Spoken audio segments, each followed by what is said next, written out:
రమ్య ఏమైంది అట్లా నారాజు కొద్దు నువ్వు? పొద్దున పప్పేసిన, ఇప్పుడు ఏం కూర వండాలని ఆలోచిస్తున్నా. కూరకేం లేవు అట్లా చెట్ల ఒక్క చెట్టు కూడా లేకుండా అయిపోయింది. మనం మేక వేయబట్టి కూరగాయల ఇంకా అమ్మ వస్తలేవు. మరి ఏం కూర వండాలని ఆలోచిస్తున్నా.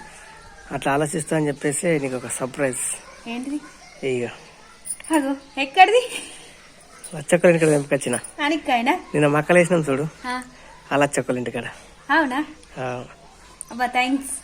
ఇంకా నేను అల్లర పెట్టుకుంటున్నా ఏం కూర వండాలని. అవునా? చూస్తారా ఫ్రెండ్స్, మా శ్రీవారు అయితే ఆనిక్కాయ తెంపుకొచ్చిండ్రు. మాకే మస్తు చెట్లు ఉంటుండే, కూరగాయ చెట్లు. ఇక మా మేక బట్టి మేము ఇక పనికి పోయేసరికి ఆ తాడు తెంపుకొని మొత్తం వేసేసింది. ఇక మళ్ళీ విత్తనాలు అయితే పెట్టాలా. చూస్తారా ఫ్రెండ్స్, ఇక కూరగాయ చెట్లు లేకపోతే ఇంత ఇబ్బంది అయిపోతుంది కూరలకు. మొన్నటిదాకా లోటు తెలియలేదు, ఇప్పుడు తెలుస్తుంది. కానీ మళ్ళీ ట్రై చేస్తాం, మళ్ళీ విత్తనాలు పెడతాం, కూరగాయ చెట్లు పెంచుతాం. ఓకేనా మరి? అండన్నా.